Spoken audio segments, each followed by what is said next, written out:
y vamos a comenzar con la presentación. Bueno, buenas tardes a todos. Bienvenidos a este nuevo encuentro del seminario Derecho, Política y Sociedad del Mundo Contemporáneo, con asiento en el Instituto de Investigación de la Facultad de Ciencias Jurídicas de la Universidad de El Salvador. Este es el sexto evento del seminario de este año, y en esta ocasión tenemos como invitado especial al profesor Gabriel Negreto, que va a exponer sobre cambio constitucional y democratización en América Latina. El profesor Negreto es abogado y doctor en ciencia política por la Universidad de Columbia. Actualmente se desempeña como director del programa de doctorado en ciencia política en el Instituto de Ciencia Política de la Pontificia Universidad Católica de Chile, donde además es profesor. Se desempeña también como profesor afiliado de la División de Estudios Políticos del Centro de Investigaciones y Docencia Económicas, CIDE, de la Ciudad de México. Su área de investigación se centra en la política constitucional comparada, reforma electoral y constitucional y diseño institucional en general.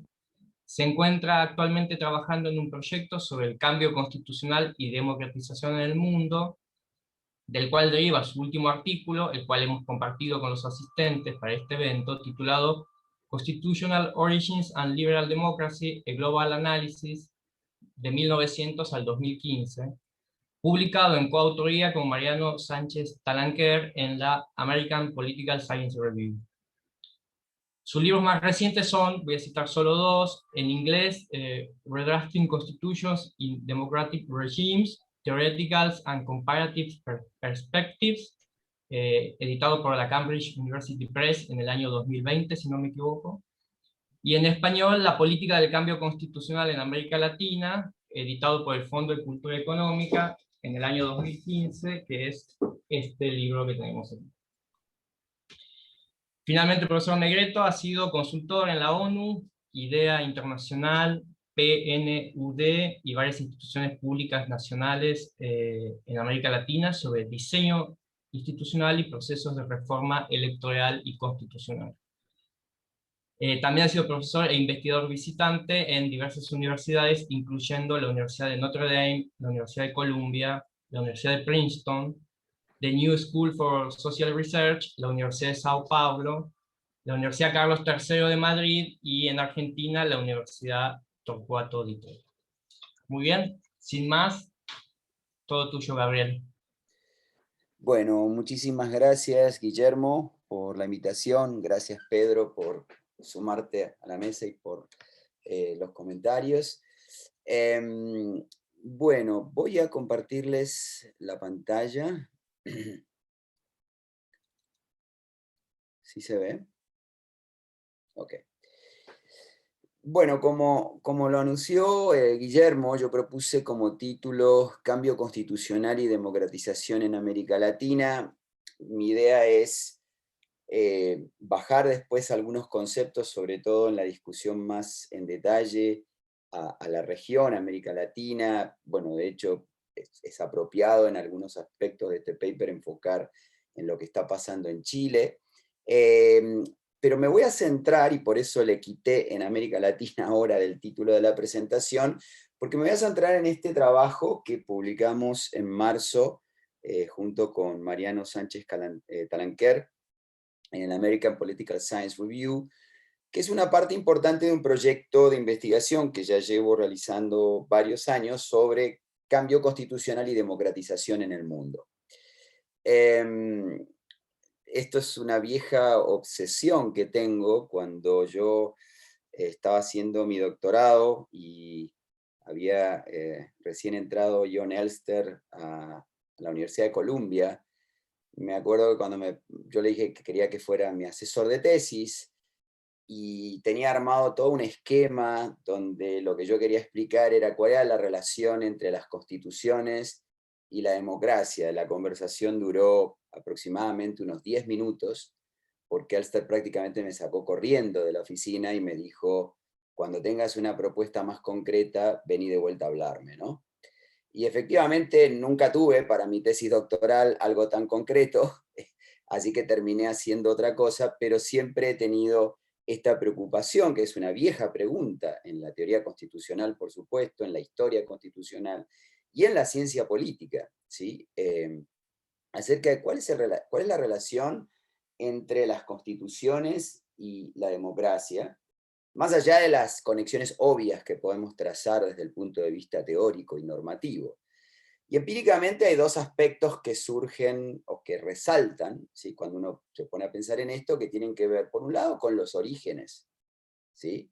Es decir, ¿cuál es el origen político de una constitución? ¿Bajo qué contexto se hizo en una transición? ¿Fue fruto de un acuerdo plural? ¿Fue fruto de una imposición? ¿Hubo participación popular? ¿Se dio en una revolución? ¿Se dio en una transición pacífica?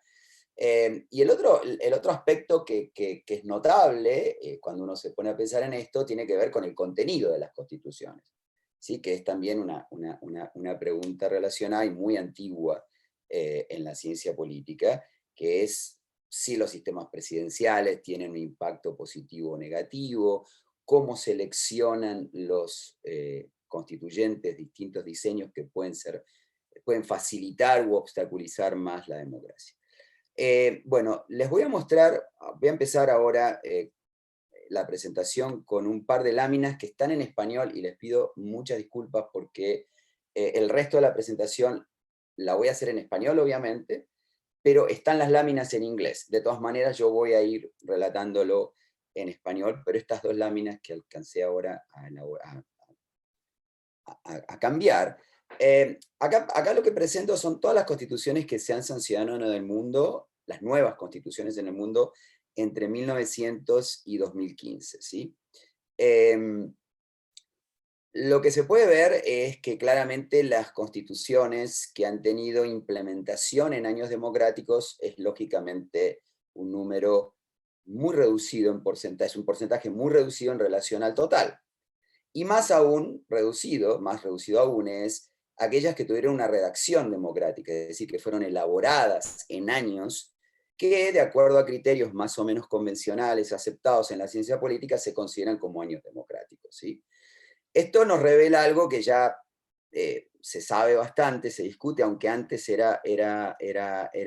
suponía que era una paradoja, y es que la mayor parte de las constituciones en el mundo se han redactado en años autoritarios para ser implementadas también en años autoritarios.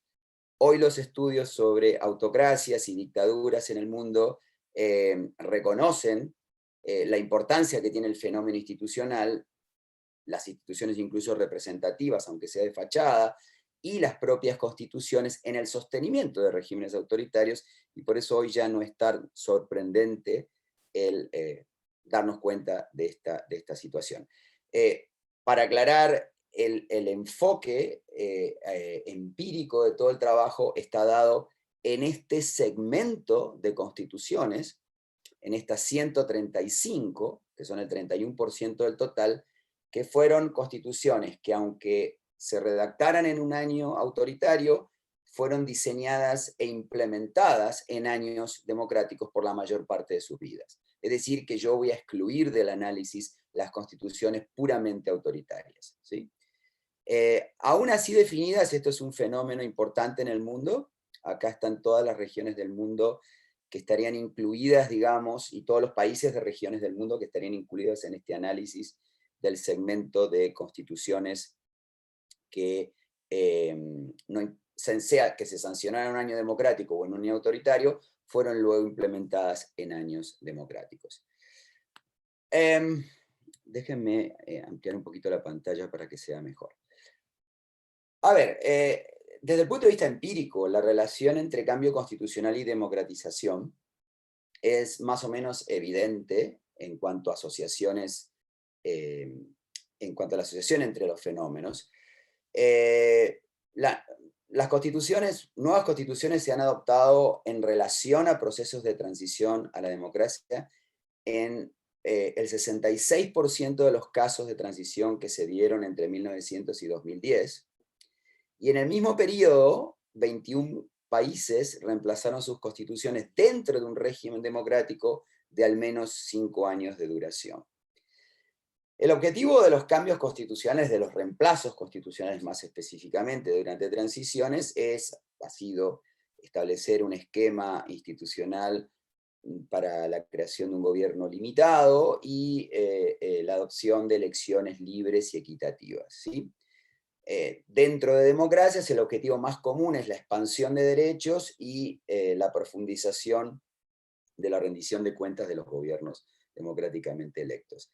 Un debate común a cualquiera de estos cambios, sea en contexto de transición o sea en contexto de democracias ya existentes, es cómo se debería elaborar la nueva Constitución, qué características debería tener el proceso constituyente y qué contenido debería tener la Constitución precisamente para promover un Estado de Derecho, para promover elecciones libres y competitivas, para mejorar la rendición de cuentas del gobierno o para expandir derechos. Y obviamente aquí está la cuestión de que la respuesta no puede ser poner solamente más derechos, aumentar el número de controles al Ejecutivo, porque la gran pregunta desde el punto de vista empírico es ¿por qué ciertas constituciones que amplían derechos o que imponen restricciones al Poder Ejecutivo, de todas maneras, no funcionan en la práctica? La democracia solamente puede mejorar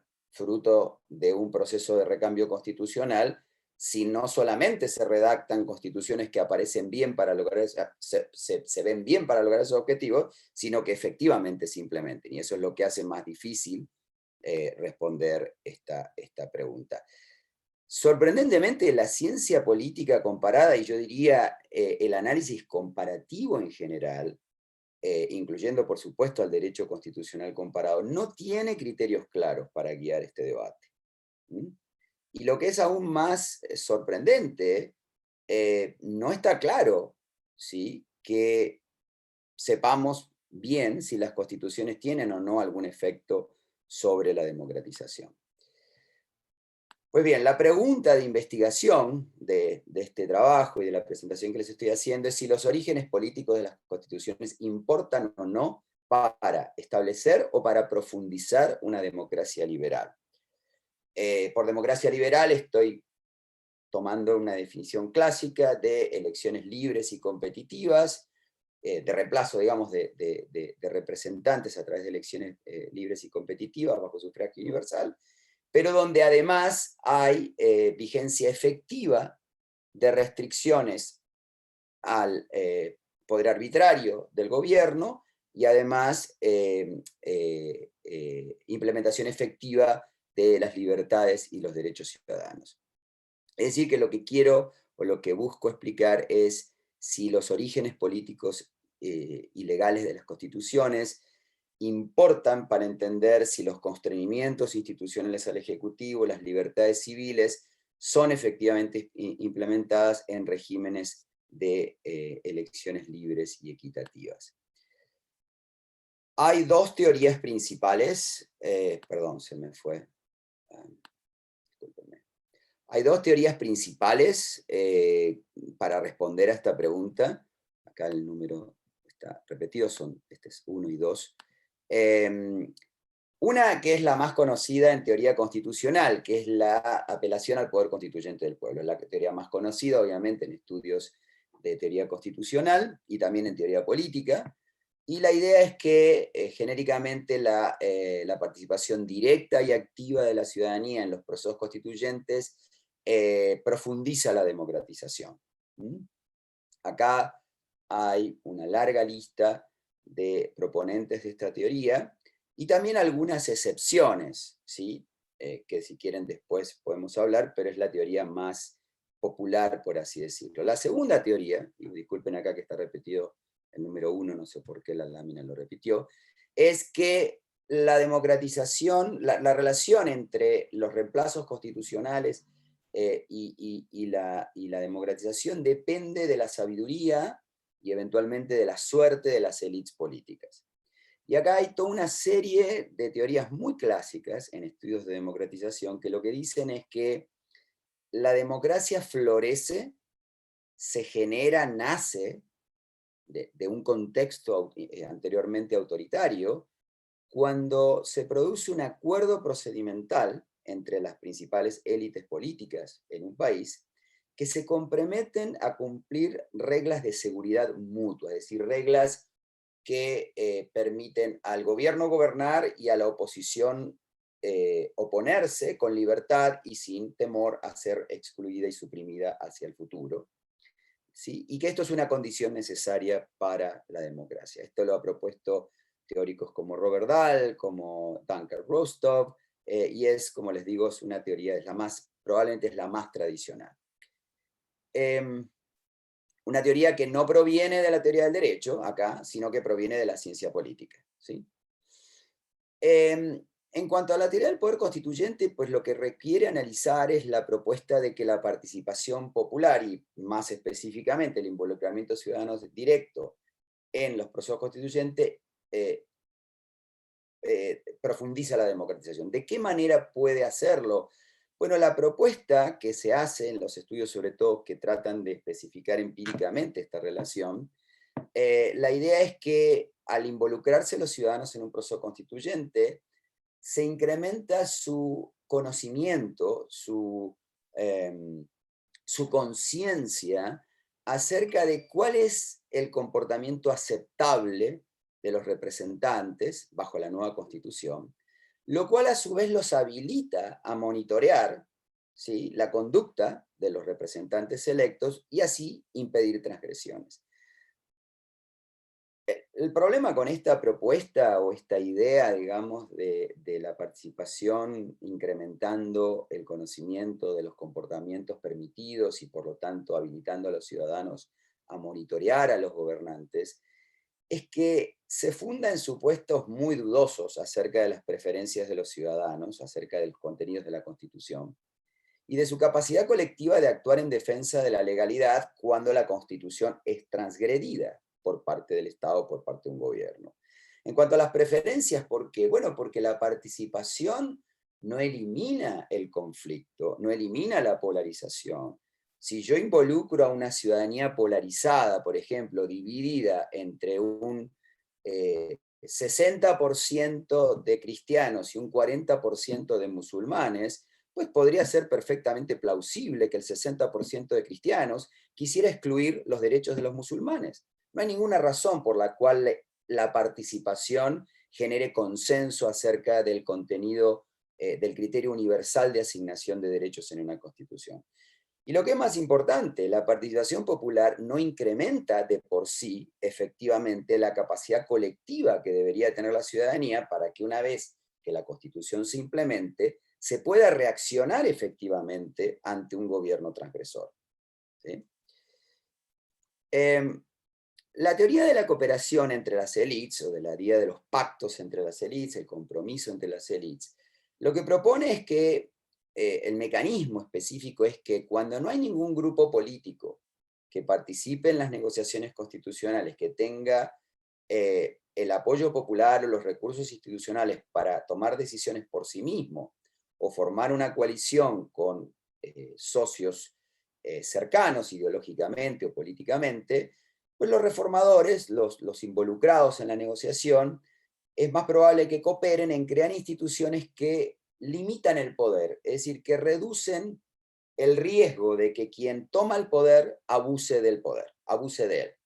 Abuse de él, por ejemplo, ¿en qué sentido? En poder suprimir a la oposición, quitarle libertades a la oposición, eliminar las elecciones a futuro, etc. Esta propuesta es muy plausible desde muchos aspectos, pero tiene también puntos débiles o puntos criticables. Y es que no clarifica exactamente cuáles deberían ser esos constreñimientos negociados, esas limitaciones que a través de un compromiso entre élites se le impone a los gobiernos. Y por otra parte, lo que es más evidente, y es que esta teoría no explica, ¿sí?, qué es lo que hace que estos acuerdos se sostengan en el tiempo. Esta teoría, por ejemplo, ha sido responsable de repetir mucho, por ejemplo, la idea de que Inglaterra entró en un camino democratizante a través de la Revolución Gloriosa de 1688. Ahora, sin embargo, entre 1900 y 1920, Inglaterra sufrió un periodo de polarización política muy aguda, ¿sí? Y hubo momentos, a mediados del siglo XIX, particularmente con el surgimiento del movimiento cartista, que hubo una represión bastante ilegal, incluso, contraria a la tradición constitucional británica, de estos movimientos sociales. Es decir, que no hay una magia, digamos, no hay un elemento mágico que haga que estos acuerdos se reproduzcan por siglos de manera automática, o por lo menos no está claro cuál es esa razón por la cual se reproduce a través del tiempo ese acuerdo original que se puede haber hecho siglos antes entre actores que hoy ya desaparecieron. Este es un punto débil de la teoría.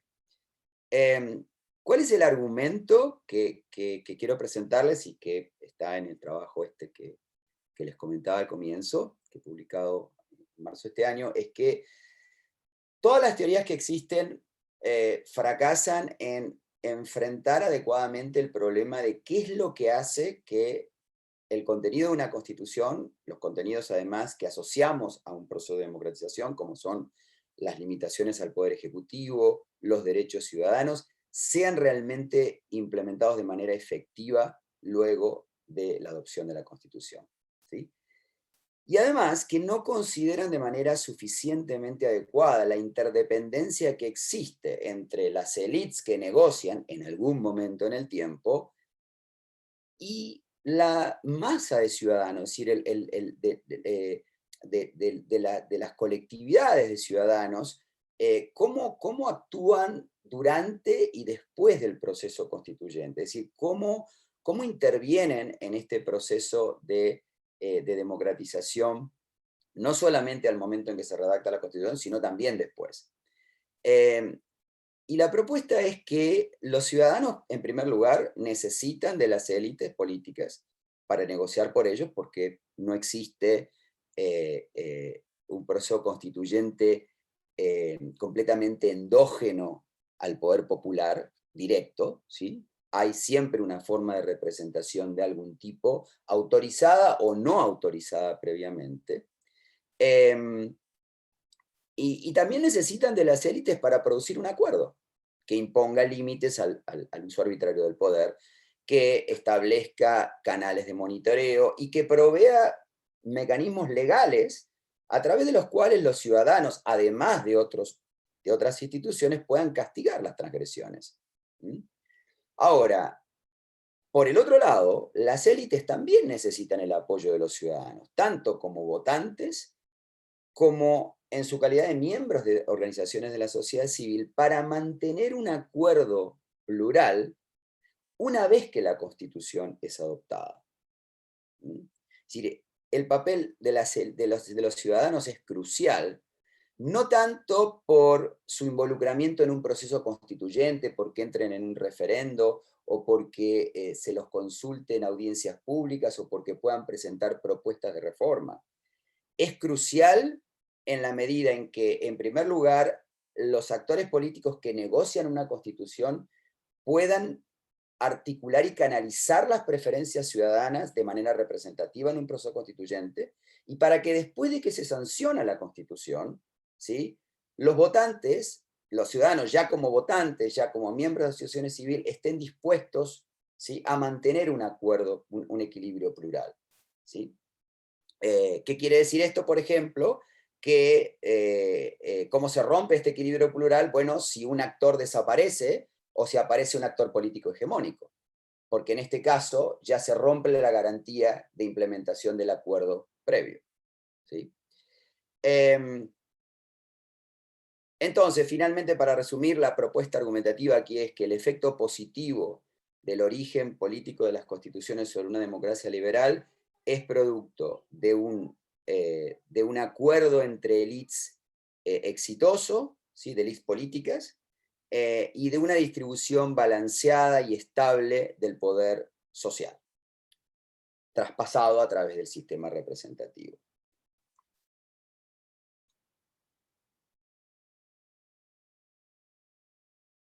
Entonces, hay dos, concretamente, y ya para ir a la comprobación más empírica, la dimensión liberal de la democracia es más probable que mejore cuando se da cooperación entre los representantes de una pluralidad de fuerzas políticas,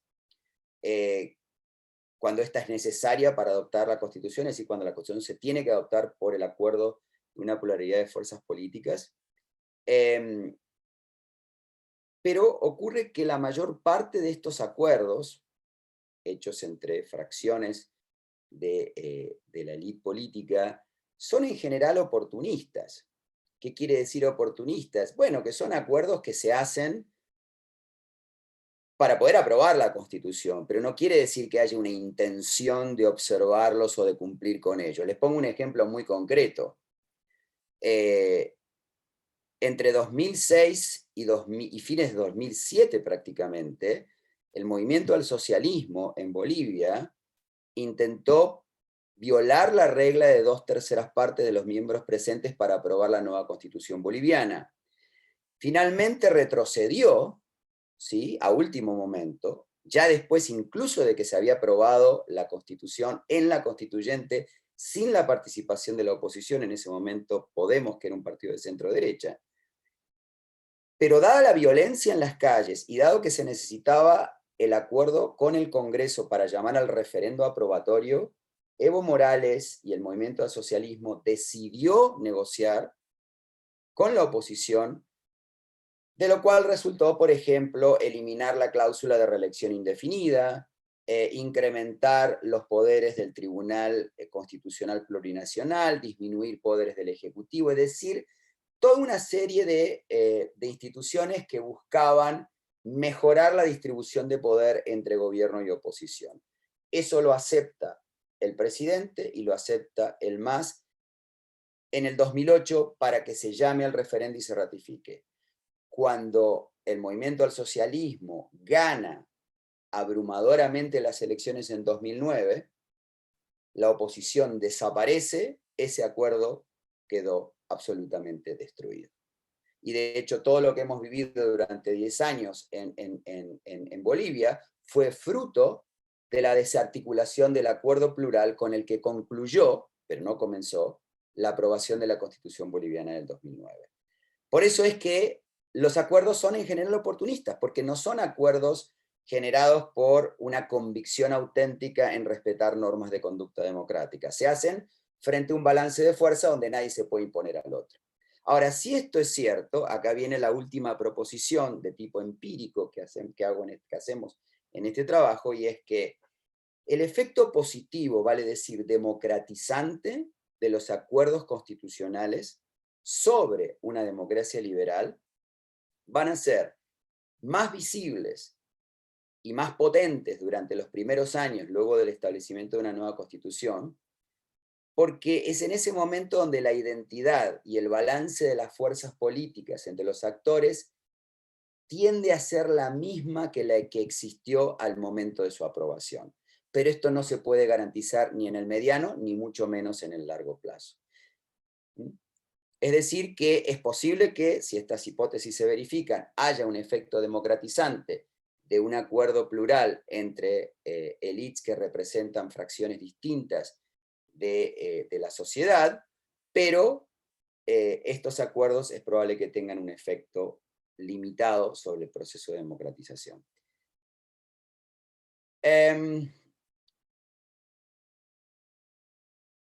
Voy a ir pasando rápidamente algunos elementos del análisis empírico. Este análisis está basado en una base de datos que construí durante varios años, que se llama The Comparative Constitution Making Database, que cubre el periodo de 1900 a 2015 y que incluye todas las constituciones en el mundo adoptadas en democracia o adoptadas en un año autoritario, pero que gobernaron o, digamos, rigieron en un régimen democrático por la mayor parte de su vida legal. En esta base se codifican todas las características relevantes de carácter político e institucional de un proceso constituyente. Tengo un total de 135 observaciones durante este periodo, del cual he podido codificar 131. 132 en realidad en la última versión. Acá voy a ir un poco más rápido. Por ejemplo, de lo que voy a... Digo, la base de datos contiene mucho más elementos, pero por ejemplo, de lo que voy a medir o de lo que busco medir, está, por ejemplo, si se requería el acuerdo de 2 o más fuerzas políticas para aprobar la Constitución, ¿sí? Y si había mecanismos de participación ciudadana directa o no, que esto lo divido en 2 tipos de mecanismos: mecanismos no electorales, que son las consultas, las propuestas de reforma que pueden enviarse por parte de ciudadanos a través de la recolección de firmas, grupos de la sociedad civil, etcétera, o la participación directa ciudadana más clásica por vía de referendo.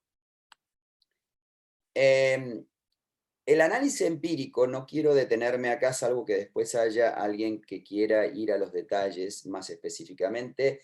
El análisis empírico está fundado en codificar a la democracia a través de un índice que hoy en día es muy popular, que es el índice de democracia liberal de Varieties of Democracy, que es un esfuerzo colectivo a nivel internacional para codificar distintas dimensiones de la democracia, pero esta específicamente lo que captura es hasta qué punto existe un régimen político en el cual no solamente hay elecciones libres y equitativas, sino que además están efectivamente protegidas las libertades civiles, existe un Estado de Derecho realmente vigente, un poder judicial independiente y frenos y contrapesos que limitan el ejercicio del poder ejecutivo, ¿sí? Entonces, bueno, después hacemos también un control con otras variables dependientes o con otros resultados observables, que son más específicamente, por ejemplo, cómo afecta el proceso constituyente después de que se sanciona la Constitución, los constreñimientos legislativos y judiciales sobre el Ejecutivo, y también utilizamos una medida de otra base muy, muy utilizada en la ciencia política, que es la de Polity4, a través del índice de constreñimientos al Ejecutivo. Bueno, esto ya lo expliqué. Las principales variables que voy a utilizar explicativas son si hubo o no cooperación entre políticas y cuál fue el impacto de la participación ciudadana no electoral y de tipo electoral, ¿sí? Bueno, la estrategia se basa, se los digo de manera resumida, en un análisis estadístico en el cual, en primer lugar, la base que tenía 135, en realidad 132 observaciones, se extiende como una base longitudinal. Cada evento de cambio constitucional está analizado 10 años antes y 10 años después. Porque lo que busca hacer este análisis estadístico es algo parecido a un proceso experimental. Lo que buscamos hacer es aplicar un tratamiento, que en este análisis es que haya un proceso políticamente plural, y compararlo con el efecto que producen los casos de control, que serían los procesos constituyentes donde no hay un acuerdo plural, para luego ver cuáles son las diferencias en los efectos que estos producen en uno y en otro caso. Lo que les quiero mostrar, que esto es lo más intuitivo, y con esto yo creo que voy a pasar de largo todo el análisis estadístico, salvo que después alguien quiera alguna especificación, pero esto resume intuitivamente todo el análisis. Esta es una tabla de 2×2, ¿sí? Donde lo que se está tratando de ver es cuál es la asociación entre el tipo de proceso constituyente, ¿sí? Y la diferencia que produce en términos de democratización entre los 10 años antes y los 10 años después. Porque esto es lo que permite la experimentación. Si yo lo tomara nada más como un punto en el tiempo, pues tengo que saber qué es lo que ocurría antes con qué es lo que ocurría después. Ahora, fíjense ustedes que esto es lo que a mí me parece interesante. Si yo tengo un proceso plural, ¿sí?, hay una diferencia entre el antes y el después que es positiva y significativa, este 0,27. Pónganlo como un porcentaje, quiere decir que la democracia en su dimensión liberal incrementa en un 27% entre el antes y el después de un proceso plural, mientras que en un proceso no plural incrementa en un 10,6 o en un casi 11%. En ambos casos es positivo y significativo, y esto hace sentido, porque si ustedes se ponen a pensar, la mayor parte de los casos que yo estoy analizando son procesos de transición a la democracia. La mayor parte de las constituciones fueron adoptadas o poquito antes o poquitito después de que se inaugura la primera elección democrática. Es lógico que si ustedes tenían dictadura y después tienen democracia, obviamente va a mejorar la democracia liberal, casi que por definición. Pero la pregunta no es esa. Vemos que en ambos casos mejora. La diferencia en la diferencia es lo que importa, y eso es el análisis que hacemos en el análisis estadístico, que demuestra que hay una diferencia positiva a favor de los procesos plurales, que dice que aunque haya un incremento de democratización cuando hay un proceso no plural, la diferencia es mayor si el proceso fue políticamente plural. La pregunta es, ¿y qué pasa con la participación popular? Bueno, la respuesta es, no hay ningún efecto. La participación popular no produce ningún efecto significativo en la democracia liberal después de que se adopta la Constitución. Acá hay variables que buscan medir este efecto en cada proceso constituyente, y el resultado es que en ningún caso, sea como midamos la participación directa de la ciudadanía por vía no electoral o por vía electoral, el impacto no es significativo. Acá hay, bueno, más datos estadísticos, si quieren después esto lo podemos ver, pero ese es básicamente el resultado del análisis. Las conclusiones, rápidamente. Bueno, la primera es que la característica principal de un proceso constituyente que mejora a una democracia liberal, sea en el establecimiento o sea en su profundización, si es que ésta preexistía, ¿sí? Es que existe un acuerdo constitucional incluyente entre representantes de una pluralidad de fuerzas políticas. La implementación de este acuerdo normalmente está garantizada en el corto plazo, ¿sí? Porque ahí se mantiene la identidad de quienes negociaron y el balance de poder entre ellos. El tercer elemento a rescatar es que, a pesar de los efectos nulos que observamos acá en cuanto al impacto de la participación, de los mecanismos de participación ciudadana directa, esto no quiere decir que la participación ciudadana no sirva para nada o no tenga ningún efecto. Y acá hay algo importante que en la última versión del trabajo está bastante enfatizado y que abre después pie para una discusión que, si quieren, podemos hacer con respecto a casos como el de Chile.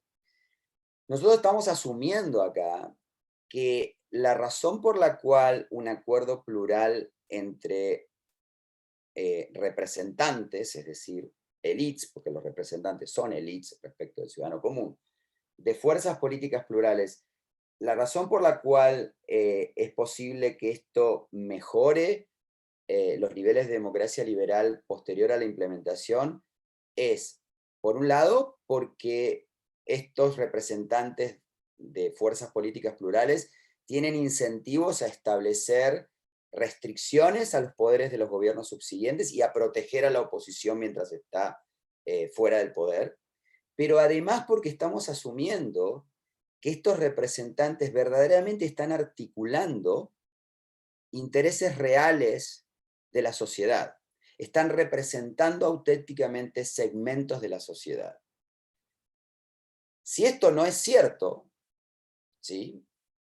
Es decir, estamos asumiendo que los representantes políticos no son representantes flotantes, que los partidos sirven y que los partidos articulan intereses. Si esto no fuera cierto, este análisis no se podría sostener en su lógica. ¿Qué quiere decir esto? Que en realidad no excluimos, y este análisis no excluye, que en aquellas circunstancias donde existe una fuerte y profunda crisis de representación, la participación ciudadana es un complemento probablemente imprescindible para suplir la incapacidad que tienen las élites de articular y de canalizar los intereses reales de la sociedad que hoy ya no representan como quizás representaban en el pasado. Entonces, si quieren, después discutimos eso, pero es importante. Es decir, que en realidad los descubrimientos de este trabajo son compatibles con continuar sosteniendo el criterio normativo de que obviamente es importante el involucramiento ciudadano. Simplemente no perder de vista, ¿sí?, que no se pueden enfatizar los mecanismos de participación ciudadana por sobre los acuerdos plurales entre las élites políticas, ¿sí? Y que por lo tanto reglas electorales incluyentes e incluso mecanismos consensuales o de mayoría calificada para adoptar nuevas constituciones pueden ser tan deseables como mecanismos de participación directa en los procesos constituyentes si lo que queremos es mejorar y profundizar la democracia luego de que se cree una nueva constitución. Con esto termino. Muchísimas gracias. Muchas gracias, Gabriel. Bueno, le damos la palabra para que haga unos comentarios al profesor Pedro Caminos. Pedro. Bueno, muchas gracias, Guillermo, y muchas gracias, Gabriel, por el trabajo. La verdad que fue muy interesante leerlo. Obviamente, con las limitaciones que tengo por ser abogado y solo abogado, con lo cual, obviamente, hay una parte del trabajo que me es más difícil de poder manejar, que es la parte más empírica. Básicamente, tengo dos puntos para plantear, y después una tercera pregunta, que es una duda genuina que quizás en base a la investigación empírica tengas algo para decir sobre eso. Los dos puntos que tengo para plantear son los siguientes. En primer lugar, el trabajo plantea de alguna manera que a mayor pluralismo en la etapa constituyente, mayor pluralismo en la etapa de negociación de las constituciones, más probable se vuelve el resultado de esa constitución sea también contar con una democracia liberal que opere con mejores índices de funcionamiento que otro tipo de formas de crear constituciones menos plurales. Y acá un poco mi inquietud viene por el lado de los trabajos recientes de Andrew Arato sobre el constitucionalismo, el poder constituyente post-soberano, o la idea de una forma post-revolucionaria de concebir al poder constituyente, que me parece que converge bastante con tu análisis. Es decir, si promover mayor pluralismo en la etapa de elaboración de las constituciones produce mejores resultados, entonces parecería deseable incorporar constitucionalismo en esa misma etapa, ¿no? Entonces mi primera pregunta es si de alguna manera compartís el análisis de Arato, o si tenés alguna diferencia relevante con respecto a la propuesta de Arato, que me parece que converge bastante con la tuya. Y la segunda cuestión es una cuestión muy parroquial, pero que tiene que ver con esta idea de, en principio, la mayor cooperación de las élites en la etapa constituyente tiende a ser más probable mejores resultados en términos de democracia liberal. Y entonces, por supuesto, el más probable deja abierta la puerta para excepciones. Y entonces la pregunta más parroquial es, bueno, y entonces la reforma del 94 caería en una de estas excepciones, donde hubo un acuerdo, los dos grandes partidos políticos del momento alcanzaron acuerdos muy amplios con respecto a la manera de terminar diseñando la Constitución, y luego las promesas de la reforma del 94 parecería que se fueron diluyendo muy rápido en el tiempo. Y la tercera pregunta genuina es si en la investigación empírica encontraste evidencia de que en los supuestos en los cuales el proceso constituyente fue participativo, donde hubo cierta participación o mayores niveles de participación que los habituales, si eso condujo a que se diseñaran democracias más participativas, ¿no? A que se adoptaran instituciones más participativas y que esas efectivamente fueran más participativas a lo largo del tiempo. Entonces, esas serían las tres preguntas. La primera sobre Arato, la segunda sobre la reforma argentina de 1994, y la tercera sobre si mayor participación en la elaboración de la Constitución conduce a democracias más participativas. Muy bien, muchísimas gracias, Pedro. Guillermo, no, vos me decís. No, por Sí, favor, adelante con la respuesta, Pedro, por favor, Gabriel. muchísimas gracias, Pedro, por tu lectura y por tus comentarios. Mira, con respecto a los procesos constituyentes postsoberanos, sí, a ver, el análisis de Arato obviamente es un análisis de tipo normativo, pero esto es claramente coincidente. Él, de hecho, considera indeseable, es decir, a ver, perdón, déjame contestarte de manera más prolija, más completa. Coincide en parte, sí, coincide en parte. Coincide en parte porque, coincide en parte y no podría coincidir del todo de ninguna manera porque su análisis es normativo, este es un análisis más empírico. ¿Coincide en qué? En que sí, justamente cuando yo hablaba hoy, al comienzo, de que hay dos teorías principales, y desde la teoría constitucional y la teoría democrática, la principal ha sido la teoría del poder constituyente. Arato es uno de sus críticos, o sea, es una excepción a este énfasis, ¿sí? En la idea del poder constituyente del pueblo, por lo menos en la idea de un poder constituyente como un poder constituyente preexistente en estado de naturaleza, del cual es titular un sujeto colectivo homogéneo. Bueno, Arato es un gran crítico y tiene excelentes argumentos desde el punto de vista normativo, histórico además, para criticar esa noción, sobre todo en contextos de transición, que fue los que él analizó en Europa del Este y también en otros eventos, pero sobre todo en contexto de transición. Su énfasis en la idea de que es importante imponer el rule of law, el Estado de Derecho, incluso en el proceso constituyente, y la idea de que es importante tener una pluralidad de procesos de legitimación es totalmente coincidente con lo que se derivaría de este estudio. En la parte donde no es completamente compatible es que él, por ejemplo, rechaza el referendo, prácticamente lo excluye del modelo. Y yo, acá no hay un argumento normativo fuerte, pero creo que, y esto no lo enfaticé mucho en el trabajo, pero es algo que te comento, ya que me preguntaste lo de Andrew,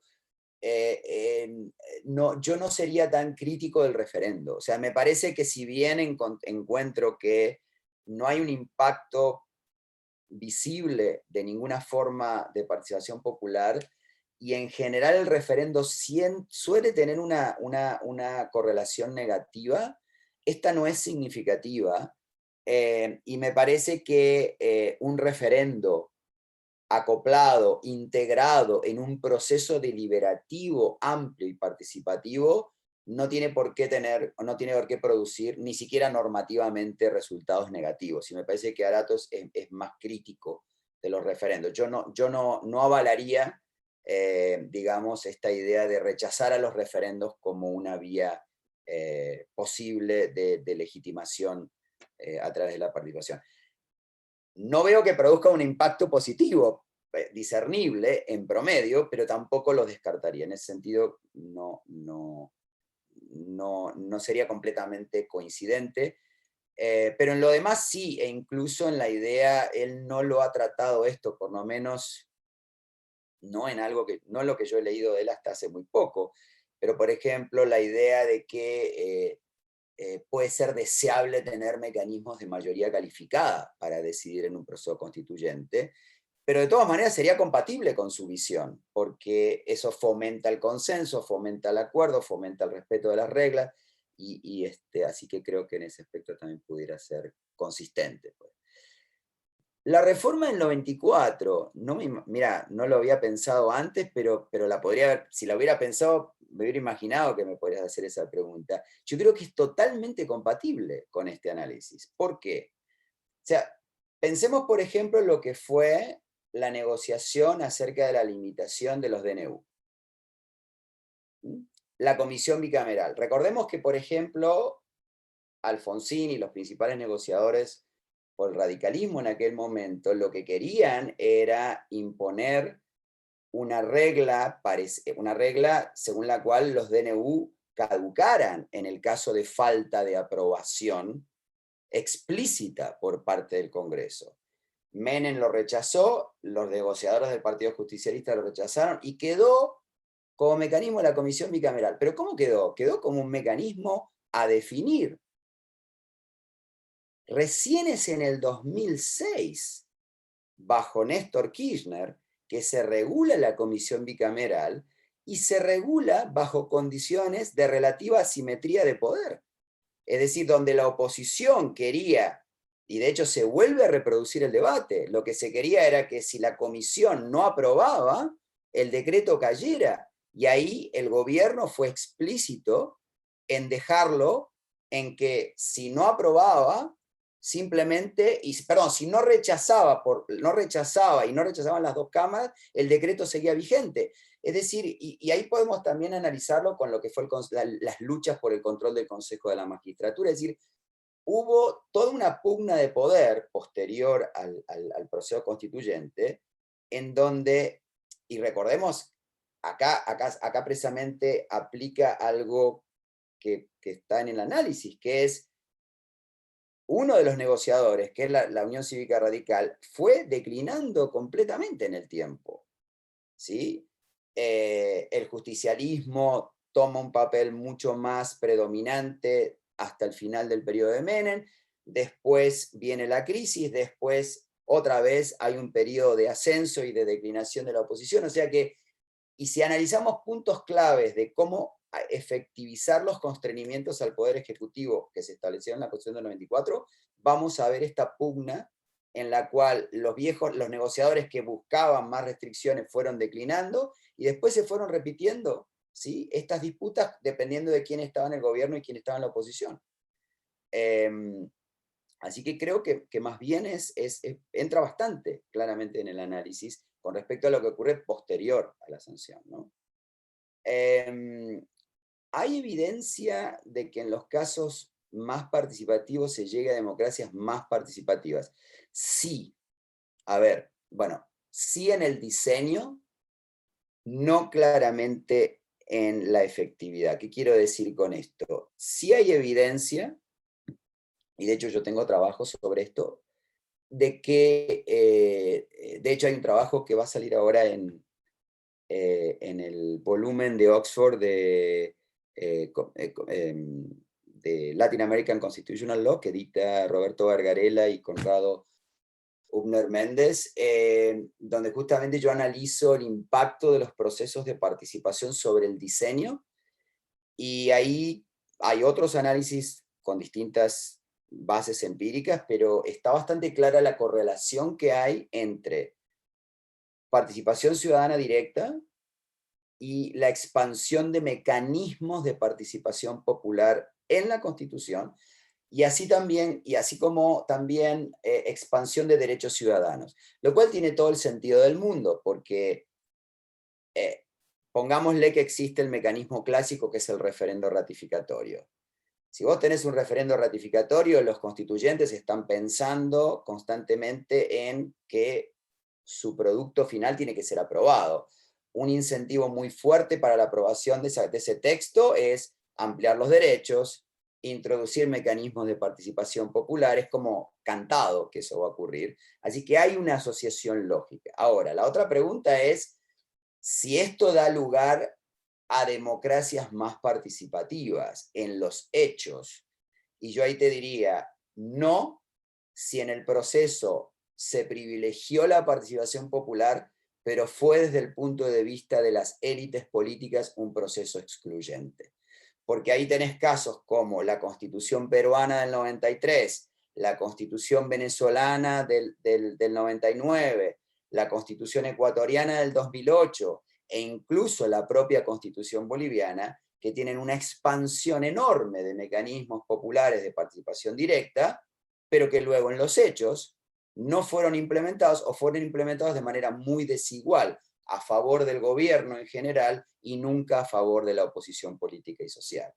Y eso yo se lo atribuyo bien al desbalance entre participación y acuerdo entre las élites en el momento de origen, o en un desbalance al momento de la implementación en donde hay un gobierno que adquiere un poder hegemónico en materia de apoyo popular o influencia institucional. Muchas gracias, Gabriel. Muy bien, gracias Gabriel. Bueno, avisarle a los participantes que pueden ir consignando en el chat sus consultas, y yo aprovecho para hacer de puente y preguntarle a Gabriel dos cosas muy cortitas.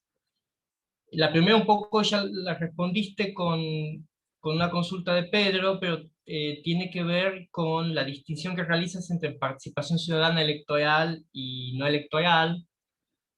Queda claro en el paper que el efecto positivo más claro para el proceso de democratización es la pluralidad y la integración de las asambleas o convenciones constituyentes, y la participación ciudadana no tiene un efecto significativo general, y en algún caso hasta un poco negativo.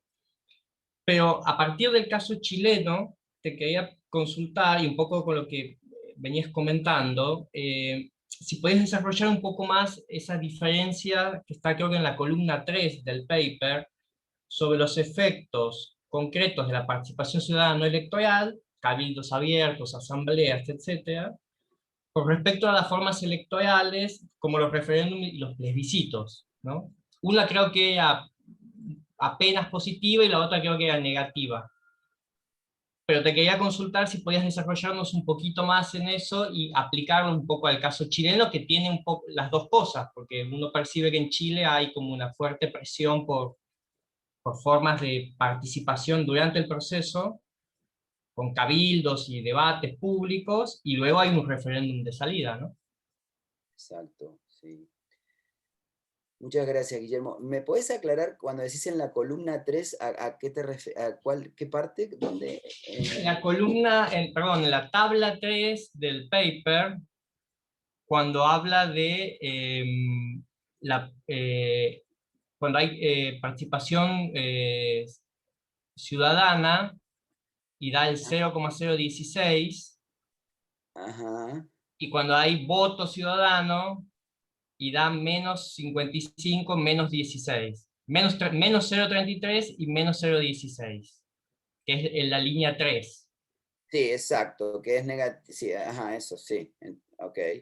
Y la pregunta vos decís es por qué, o sea, si habría alguna diferencia entre uno y otro. Claro, claro, porque no está tan trabajado en el paper, porque, digamos, Claro. no se explica, pero si tenías algún desarrollo particular sobre eso. Mira, en otros análisis que yo estoy haciendo, pero que no están acá en este trabajo, por ejemplo, observo que los mecanismos no electorales están muy relacionados a la expansión de derechos, es decir, todo lo que tiene que ver con, sí, exacto, cabildos, propuestas, audiencias, etcétera, más que los referendos, aunque ambos tienen un impacto positivo. Hay una suerte de preferencia, es que es un poco lo que hablaba, lo que comentaba con respecto a lo de Arato y cómo intervienen los mecanismos de participación ciudadana directa en estos procesos, sobre todo procesos que se estiman democráticos y que se busca que tengan un impacto democrático. Hay una preferencia por los mecanismos no electorales de participación porque son los mecanismos potencialmente, o por lo menos algunos de ellos son los más deliberativos. Los cabildos, audiencias, otro tipo de foros participativos. No tengo una evidencia empírica concluyente.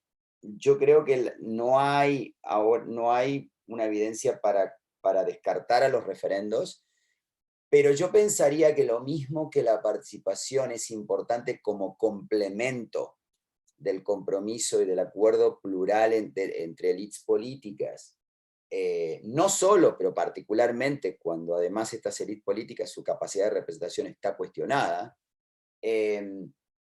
me parece que hay una relación complementaria entre los mecanismos deliberativos y no deliberativos de participación, más que la idea de que uno es mejor que el otro, ¿no?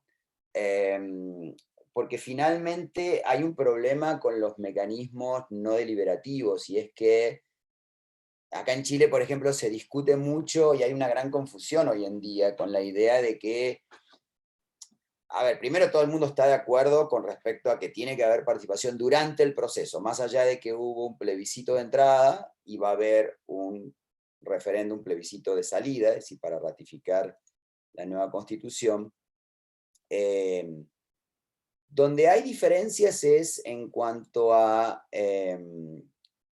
cómo tendría que ser esta participación. Entonces acá empiezan las disputas, porque algunos piensan que tiene que darse en todas las etapas, es decir, desde que se elaboran las primeras propuestas y que se estudian en las comisiones temáticas, hasta que antes de que se elabore el proyecto, el primer borrador de constitución, después de que se elabore el borrador, etc. Algunos piensan que tiene que ser más limitada al principio, otros quieren que... Pero después también hay un debate en cuanto a las características que tiene que tener, y hay quienes piensan, por ejemplo, que debería garantizarse, ¿no? Que la participación va a ser efectiva, como para que sea vinculante. Y yo creo que acá, digo, yo lo digo y en el clima que hay hoy en Chile no resulta simpático, pero es que me parece que es de sentido común, de que no hay forma de hacer un involucramiento que no sea por vía de votación, hacerlo vinculante. ¿Sí? ¿Por qué? Bueno, porque sencillamente no se puede, tiene que haber, hay un proceso, lo mismo que tampoco ninguna propuesta de ningún grupo, de ningún delegado constituyente, de ningún grupo dentro del proceso constituyente puede asegurar tratamiento, puede asegurar discusión, pero no asegura inclusión.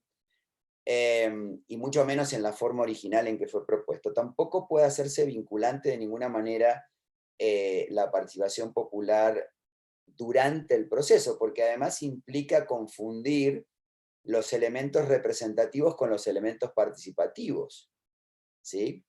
Entonces estoy dando vueltas a tu pregunta y no tengo, lo que creo es que finalmente estos dos mecanismos son complementarios, porque también el peligro de utilizar solo el referendo, es decir, yo lo que creo que sí puede ser, no peligroso, pero sí es un mecanismo de dudosa legitimidad, es utilizar el referendo de manera aislada. ¿Por qué? Porque los referendos, si no hay un proceso de deliberación pública previa y de inclusión ciudadana previa a la votación en el referendo, los referendos suelen prestarse a ser decididos por cuestiones contingentes, cuestiones que no tienen nada que ver con el proceso, no tienen nada que ver con los méritos, por ejemplo, de una nueva constitución, como ha pasado con otros referendos que hoy hacen a la mala fama de los referendos. El Brexit, el referendo sobre el acuerdo de paz en Bolivia. En el Brexit, mucha gente que votó en contra de quedarse en la Unión Europea no votó porque estaba en contra necesariamente de quedarse en la Unión Europea, sino porque estaba en contra de David Cameron en su momento, porque estaba en contra de la política económica de los últimos 30 años y pensaba, y se lo atribuía a la incorporación a la Unión Europea, es decir, por cuestiones que tienden a ser aledañas a lo que es una evaluación razonada de los pros y los contras de lo que se está votando. Es lo mismo con el acuerdo de paz en Colombia. Pero por eso, pero un proceso constituyente tiene una ventaja, y es que en el proceso constituyente se puede y se debe preceder la votación final de una deliberación previa, ¿sí? Entonces yo sí creo en esta complementariedad, y me parece que bajo esa complementariedad son muy buenos los mecanismos no electorales, pero que no hay que desechar los mecanismos electorales porque tienen un valor de legitimidad muy, pero muy importante, ¿no? Gracias, Gabriel. Ahí hay una pregunta en el chat que te la leo. Ahí tenemos dos. A ver. Lizzy Trejo dice: estimado profesor Negretto, usted menciona en su paper los mecanismos que inducen al pluralismo político en las convenciones constituyentes, tales como métodos de selección inclusiva y reglas de mayoría calificada para la toma de decisiones. ¿Podría añadir alguna apreciación adicional acerca de la relevancia de estos mecanismos para lograr ese pluralismo interior de la Convención Constituyente.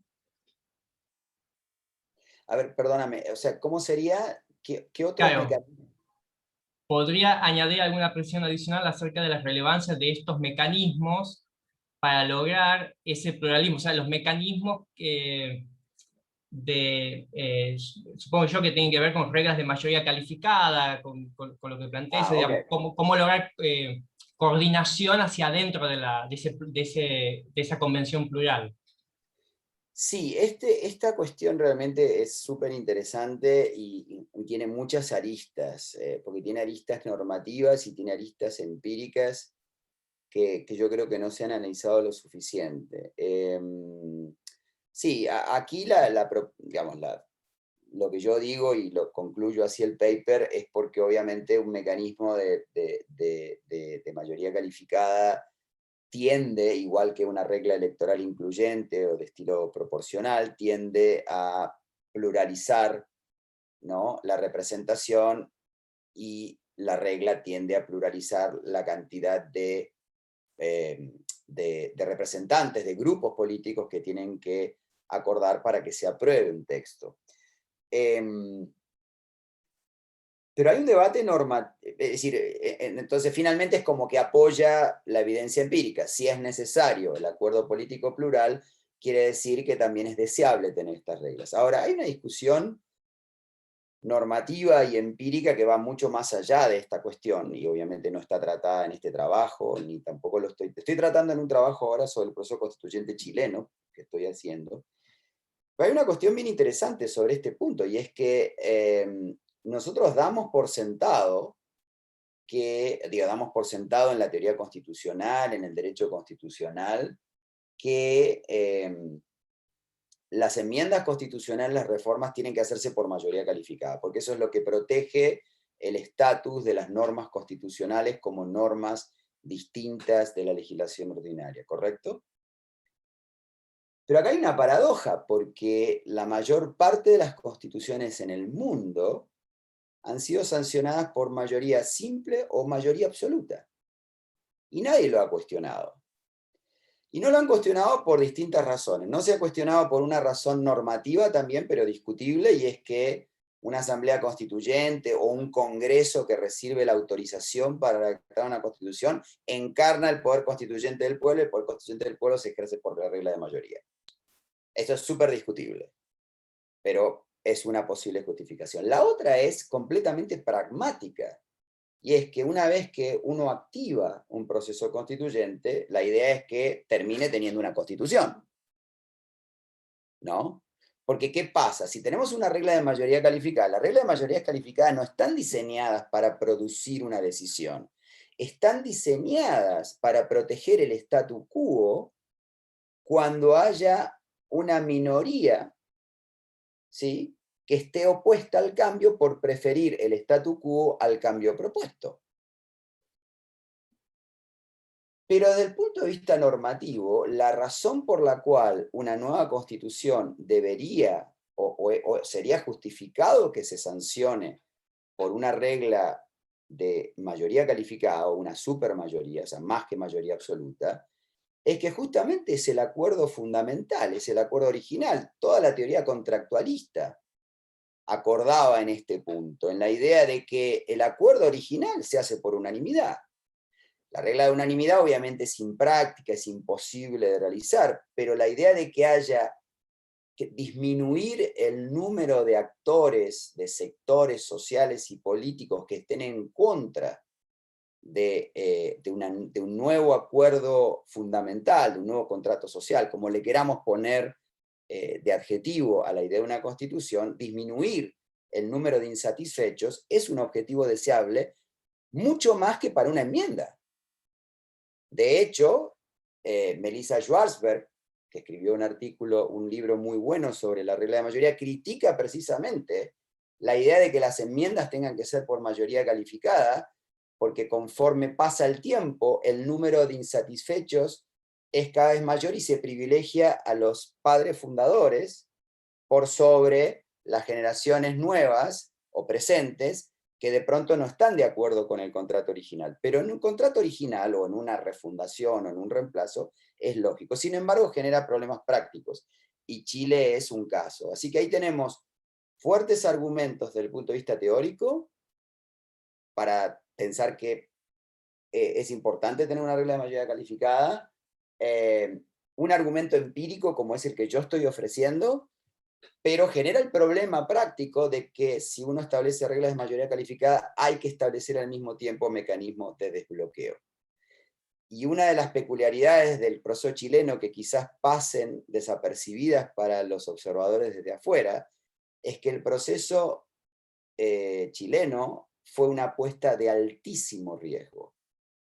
Porque cuando se celebra el acuerdo del 19 de noviembre de 2019, el gobierno, la coalición de gobierno de Chile Vamos, convoca a una negociación para abrir el proceso constituyente, pero ellos son los primeros que establecen la idea de que la Constitución se tiene que aprobar por 2/3 partes.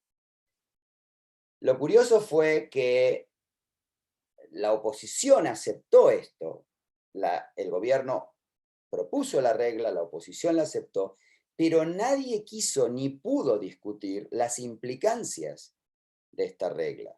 Y nadie quiso discutir qué pasaba si no se llegaba a los 2/3. Entonces, la derecha implícitamente lo que argumentaba, y argumentó hasta hace muy poco, cuando pensaban que iban a mantener el poder de veto, era, si nosotros no estamos de acuerdo, la Constitución no se aprueba. Y la izquierda decía, no, eso es una interpretación incorrecta. Todo lo que no se llegue a aprobar por 2/3 queda fuera de la Constitución. ¿Y cómo se regula después? Por legislación ordinaria, por interpretación. Una locura también. Entonces había dos interpretaciones completamente peligrosas, una de que no se tuviera Constitución y la otra es que se tuviera una Constitución parchada, solo con aquello que se acordara. Pero fruto de lo que ocurrió en la última elección de la Convención, es probable que estos peligros se disipen, porque ahora no hay ningún actor con capacidad de reunir las 2/3 partes, ni tampoco hay ningún actor cohesivo con capacidad de vetar con el 33%, o con más del 33%. Es decir, nadie tiene ni capacidad de imponer ni capacidad de vetar. Entonces, los acuerdos van a ser absolutamente necesarios. Pero sí, yo creo que se tiene que analizar mucho mejor desde el punto de vista normativo y empírico esta idea de las mayorías calificadas para aprobar nuevas constituciones, porque tiene aspectos muy interesantes que la verdad no los he visto discutidos, por lo menos no lo suficiente, ni en teoría constitucional, ni en teorías de decisión más en general. Antes de leer la próxima pregunta, nosotros el año pasado estuvo en el seminario Fernando Atria, si bien vino a hablar de teología política y la tercera parte de la forma del derecho de su libro, se coló, y justo con Pedro estábamos de comentadores también, y se coló la cuestión del proceso constituyente chileno, y él en ese momento lo que decía un poco era la discusión en Chile sobre la hoja en blanco, si hay que reescribir todo, entonces la interpretación de los 2/3 era en un sentido o en otro, lo que tú has explicado, pero él se veía muy tranquilo de que el proceso político chileno iba a llevar a que los 2/3 sean más fuente de cohesión y acuerdo por el plebiscito de salida que de tensión, digamos, que de bloqueo. Él siempre pensó que, por lo menos lo que nos comentó, medio al final de su exposición, es que a la larga no se podía bloquear la nueva constitución. Entonces, como no se podía bloquear la nueva constitución, políticamente los 2/3 iban a funcionar como fuente de acuerdo. Ahora, por lo que leí últimamente, esto se resolvió entre comillas con la elección, cuando ninguna fuerza tiene, digo, se resuelve fácticamente. Totalmente, totalmente, porque sí, ahí Atria tiene razón, hay un efecto, pero ahí la cuestión es, sí, cómo iba a funcionar eso en distintas dimensiones. O sea, hay un impacto, sobre todo con un proceso que se realiza bajo presión popular y que va a estar sometido a presión popular o vigilancia popular, o como le quieran llamar, durante todo su transcurrir, en el que incluso si la derecha hubiera ganado el poder de bloqueo, es probable que la derecha se hubiese corrido de todas maneras un poco más a la izquierda, en los hechos, porque tampoco quiere quedar, por ejemplo, expansión de derechos. Es probable que la derecha obviamente iba a tratar de moderar ciertos cambios, evitar la justiciabilidad de todos los derechos económicos, sociales y demás. Pero tampoco iba a bloquear, o no iba a ser, por razones políticas, no iba a bloquear todo, porque tampoco quiere aparecer como del lado contrario de la historia, por así decirlo, y ser perjudicada de cara a las elecciones presidenciales y un montón de procesos. Yo no sé si se hubiera dado de manera igual espontánea a través de todas las dimensiones. Yo creo que sí se hubieran logrado acuerdos en derecho, creo que se hubieran logrado acuerdos en derechos, perdón, en mecanismos de participación y demás, pero creo que hoy la posibilidad de acuerdo es mayor. O sea, de ese acuerdo espontáneo al que refería Atria, o sea, que operara como punto focal la idea de un consenso lo más amplio posible. Me parece que hoy hoy es más factible, aun cuando no soy del todo optimista de que vaya a verificarse en todas las dimensiones de diseño. Es decir, lo veo muy claro ese punto focal en derechos, en mecanismos de participación, en regionalización, en la adopción de un Estado plurinacional, que es un hecho que va a ocurrir. Pero en los aspectos más técnicos, va a haber mucha innovación, muchas propuestas de innovación, y ahí las preferencias están mucho más dispersas. Y hay muchos delegados hoy que provienen de listas independientes, muchos de ellos que ni siquiera pertenecen a partidos políticos, porque no eran partidos políticos, venían de movimientos sociales, y hay muchas listas y hay muchos delegados y delegadas que vienen con temas únicos, ¿no? Es decir, tipo protección del medio ambiente, Estado plurinacional, pero hay que decidir, o sea, hay ahora propuestas, por ejemplo, de pasar un Congreso unicameral. Sí, no. Se quiere reformar el régimen presidencial. Hay varias propuestas de pasar a un régimen semipresidencial. Y aquí lo que pasa es que cuál es la postura ideológica, o sea, no está claro. Entonces aquí yo creo que se va a trabar un poquito más el debate. Yo creo que va a primar la moderación y que va a haber menos innovación al final, pero creo que en el medio va a haber bastante estancamiento con esos temas.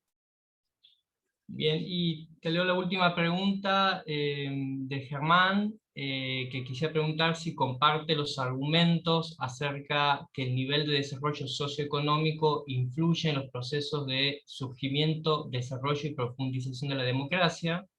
La pregunta apunta hacia el miedo de que de la ciudadanía a perder lo que tiene generaría en las élites pocos o nulos incentivos para generar consensos y abrir un poco el juego.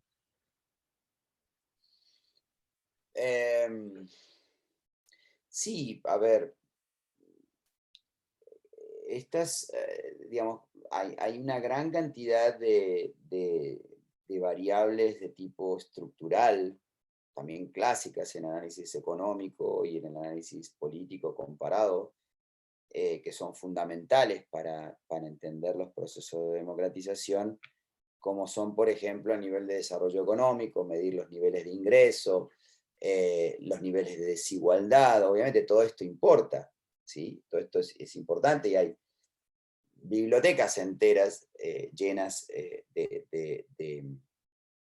de análisis sobre este tema, y obviamente creo que importa. Creo incluso que la propuesta de este análisis es bastante modesta en cuanto a la respuesta, digamos, es: ¿importa el origen de las constituciones? Sí, sí importa. Tiene un impacto más importante que otros factores y perdura en el tiempo de manera garantizada, no. Es decir, estoy hablando aquí de un impacto modesto, limitado en el tiempo, pero un impacto al fin. Y claro, esto no excluye el trabajo que hacen o digamos, el impacto que tienen factores estructurales de largo plazo. Por ejemplo, yo creo que la democracia en Kenia, por decir algo, mejoró después de la constitución del 2010, porque habían tenido una guerra civil, masacres, y hubo un acuerdo importante en aquel momento entre las principales fracciones políticas, y eso implicó una mejora de la democracia. Ahora, hoy en día Kenia está muy complicada democráticamente, y hay un montón de factores que complotan, que van en contra de la posibilidad de que Kenia se consolide como una democracia, ¿sí? Y lo mismo podemos decir de muchos casos de democracias en América Latina, ¿sí?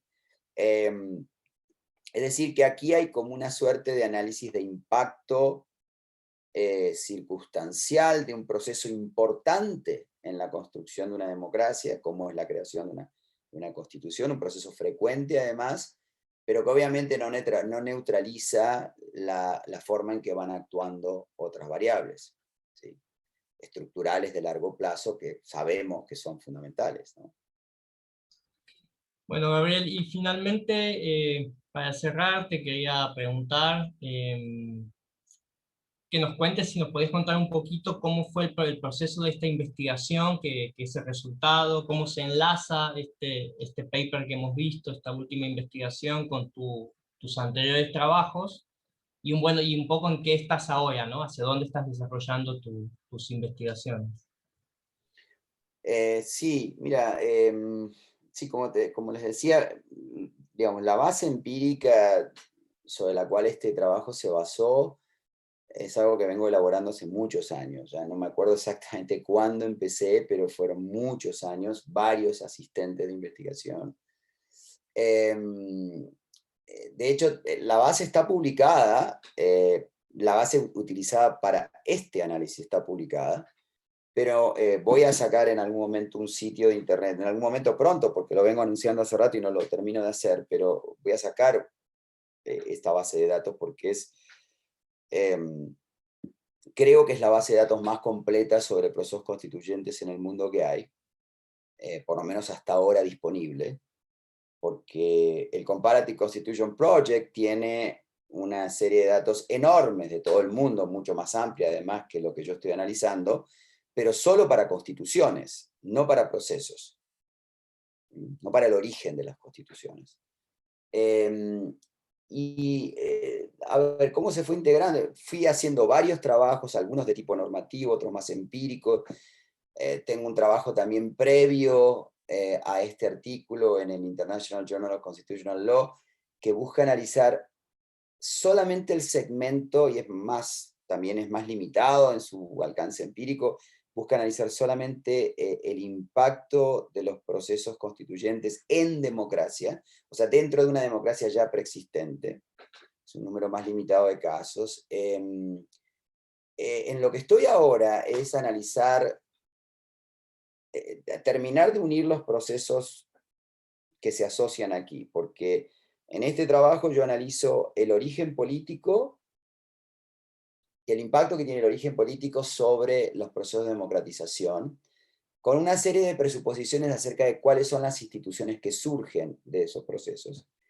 Pero lo que estoy trabajando ahora es especialmente, y estoy terminando de completar una base sobre el contenido de las constituciones.